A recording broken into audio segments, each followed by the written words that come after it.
Kelsey, open us up with an opening statement. Yeah, I mean, it was a very physical, tough game. You know, we knew that was the type of game we were going to get from Cal. You know, Mark Madsen, a.k.a. Mad Dog, is, I think a team takes on the personality of their coach, and they're tough. Like, they play gritty. And we got 3 guys with cuts on their nose, got a couple guys with swollen ankles and all kind of stuff. So it was a hard-fought game, and I thought our guys played hard. I think the story of the game was our defense, right? I mean, you know, huge emphasis was on number 0, number 2 in our scouting report. They were 4 for 26 in the field, both really good players. You know, the other huge emphasis was the glass, you know, and they out-rebounded us by 2, and, you know, they had a lot of offensive rebounds. The percentage wasn't what I wanted to be, but I you know, our guys fought on the glass. I thought they played really, really hard. You know, with guys going down, with Rain getting hurt, our next man up mentality was on display once again. Noah came in and gave us great minutes. Kanai came in and gave us really good minutes. Kadir stepped up. You know, Frank. It just today was indicative of the type of season that we've had. You know, people go down and people step up. Obviously, Terrence Edwards had a phenomenal night. When he had 29 points, there was a technical foul call, and Chucky was, you know, I said, Chucky, shoot the free throws. He goes, no, let Pat do it. And I just love when that stuff happens. These guys are about winning. They're about their teammates, because he knew, you know, Terrence makes 2 more free throws to get over 30 points. So I thought that was really, really good as well. But fortunate to come out with the win. Got a quick turnaround.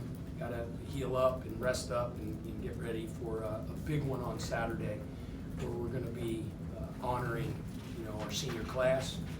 And many of these guys will have only played 1 year in a Louisville uniform, but I think you guys, I don't want to speak for you, I don't want to speak for the whole fan base, but I think this group is going to be remembered around here and beloved and celebrated for a long, long time for what they've done to pour into this program to put us back on the map. Questions for Coach Kelsey? Raise your hand. We'll get you a microphone. Go ahead, Rashawn. Coach, if you could just kind of talk about the fact, as you talked about, they did have 20 offensive rebounds, but the team did a good job of kind of scrambling defensively to kind of limit the damage that Cal did when they got those offensive rebounds. Is that schematic? Is that strategic or effort? Well, there was a lot of misses. You know, they were 21 for 71 from the field. We held them to a very, very low field goal percentage, and I think, you know, that's a tribute to how hard our guys played on that end. There were a lot of long shots that turned into long rebounds, and, you know, their DNA as a team, one of the things that they do at an elite level is pursue the ball. And that's all we talked about and all we worked on the last couple of days. But, you know, they're hard to keep off the glass. Their 2 centers that they play are ferocious attacking the ball. 31 is a terrific offensive rebounder. And, you know, that's the one area we need to clean up a little bit coming out of this game, but I do think our guys fought. You know, there's not a ton of strategy in terms of, although we wanted to send 2 guys at those big guys, we had to double team him several times, which kind of opened up some bodies for some other guys to get offensive rebounds, but those 2 were a load, and that was a major point of emphasis. What do you attribute your ability to kind of fill in when somebody goes down, and, you know, whether it's rebounding, whether it's 3-point shooting, whether it's kind of like whatever is needed at the time, somebody kind of steps up? Yeah, I feel the same way you do.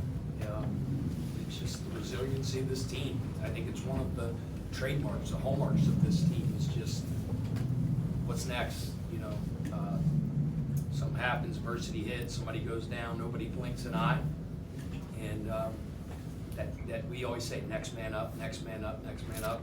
I've said it before. I know that's a Pittsburgh Steelers thing. I hate paying tribute to the Pittsburgh Steelers because I can't stand them, but we preach that all the time. And when Noah's name was called, he went in, gave us great minutes. Like I said, Kanai, Kadir, Frank, those guys off the bench, and then everybody else elevated their game as well. Terrence was terrific, as we know. But again, the story of the game to me is our effort, especially on the defensive end. We've become a really, really, really good defensive team over the last 2 months. Yeah, I'm guessing that Rain is one of the guys you mentioned with a swollen ankle. Is that true? Yeah, I mean, I don't know what's going on yet. I just know he couldn't come back in the game. I haven't had a chance to talk to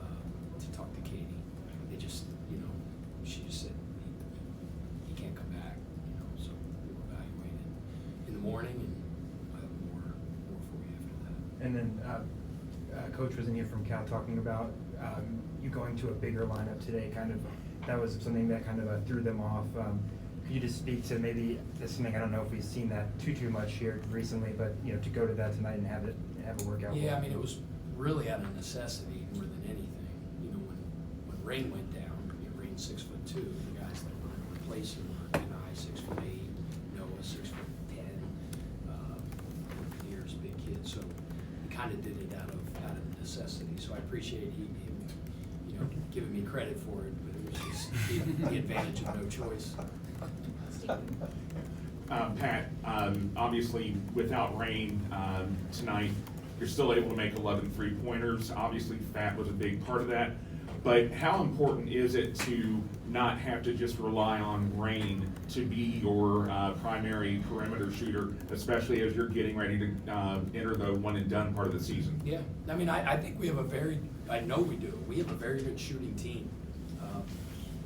Chucky is having the best three-point shooting year of his career. Terrence can really shoot the ball. Noah Waterman can really shoot it. Javon Hadley's become a very effective, reliable three-point shooter. Probably missing some Kanai, will make it open three. We're a good three-point shooting team. We value that in the recruiting process, and we're built that way. So, obviously Rain's elite. Rain's one of the best shooters in college basketball, one of the best shooters that I ever coached. But we got a bunch of guys that can make shots.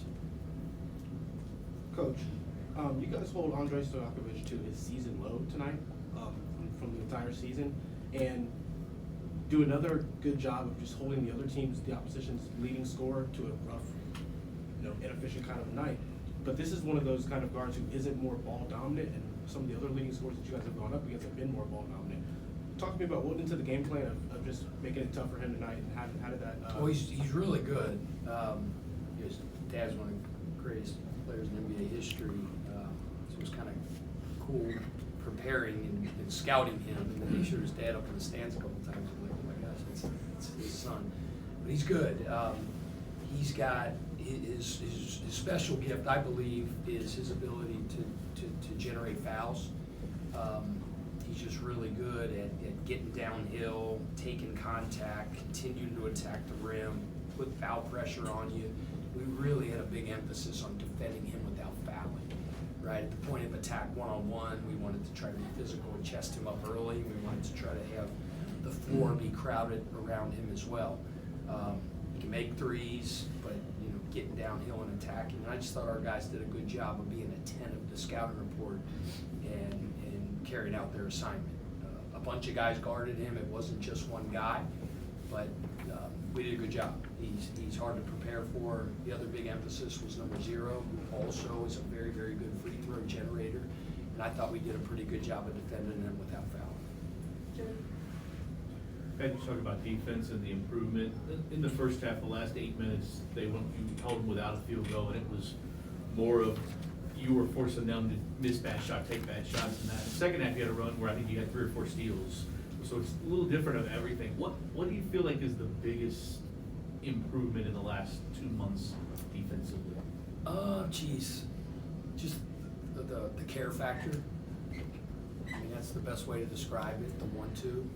I told them, like, the movement started 2 months ago, probably right before we played North Carolina. There was just something. It was like something that was triggered, and we stopped being coach-led on the defensive end, and we started being player-led, and it just matters to them so much. We tried to convince them, or kind of painted a picture of, hey, if we want to accomplish the goals that we've set out for ourselves, we have to raise the level of our defense. It then got in the minds and hearts of our players. I've talked to you guys several times about Terrence's, his improvement on the defensive end, his buy-in. We all know Chucky's special as a defender. Javon Hadley is a terrific defender, but I give Terrence a ton of credit, for his commitment to the defensive level, defensive end. He had 30-something points tonight, but he poured his heart and soul into the defensive end as well. It's not just him; it's all our guys. But that's the best way to answer the question. It's just the care factor. Our defense is player-led, and that's why we're really good.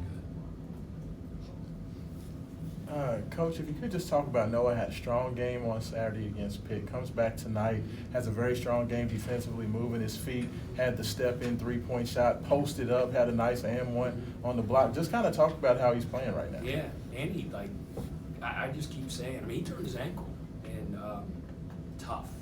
Breaks his thumb, as I've told you guys many times, his 4 pins put in, keeps playing. I mean, we had to make him sit out, you know. He's just a tough kid.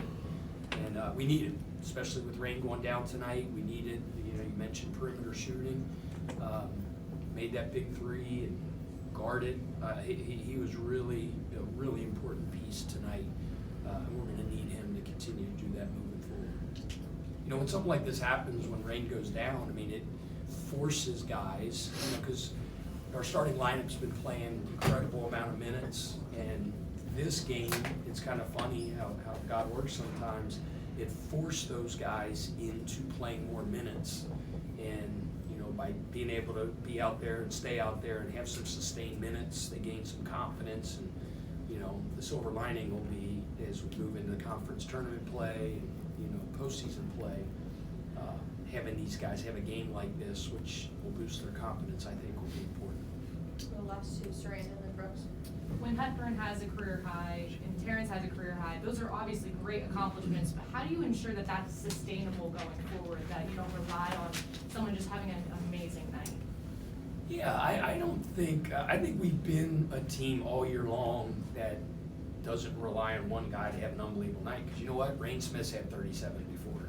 Terrence had 35 tonight. Chucky had 37 the other day. Javon Hadley's had a 30-point game, I think, right? 32-point game. So that's what makes us good, in my opinion. I mean, you look at our overall statistics, it's like, you know, 17, 16, 15, 14, 13. I mean, we are the farthest thing from a one-trick pony. And I think that's one of the big identities of this team is our depth and our ability to hurt you at a lot of different positions and a bunch of different people that have big nights on different nights. Brooks, last one. Yeah, to that point, this is James's second time in a month, you know, going for a career high in assists with 4. He was just that one shy of Chucky tonight, tying the team high. You know, just how dangerous does it make you guys? You know, when he is your hub, is starting to find more, find more open looks for people. And Yeah, starting to get James is like a involved. point center.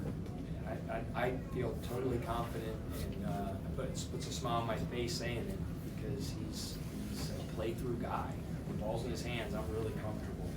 And he just he understands the nuances of getting guys open. He's become a phenomenal screener. He studies the game so much, and you know, he studies our opponents. And he'll come to me with ideas, because you know, in the first half, and really so a lot of the second half, they were playing way off it. Like they were putting their guy in the restricted area. Well, he's smart enough to know, well, when I'm not being guarded, they can't help on my screens. So when we have screening action going around him, he'll drop the ball and get a guy a shot. He just, all those little things, and he's just become a phenomenal passer as well. Tough as nails, and as we know, still has his teeth out, he had broken bones up here, he has the mask, and then the big dude for Cal drills him in the face, breaks his mask, cuts his face, and he runs out, gets a mouthpiece, and runs back in the game. I love toughness, man. Like, we identify that like we identify shooting. If you're not tough, you can't play for me. You just can't. And you know, to see everybody have those, what do they call them, nose guards in football, and they all have the Tim Crumry Cincinnati theme. They all have the cuts on their nose. Chucky's got one tonight. James got one tonight. I think somebody else got one tonight too. Maybe not. Maybe Noah? Maybe Noah. Yeah. Noah chipped his tooth. All kind of crap. Freaking awesome. Nah, his mom's gonna be mad at me because I celebrated the chip. All right, thanks, guys. Thanks, Coach.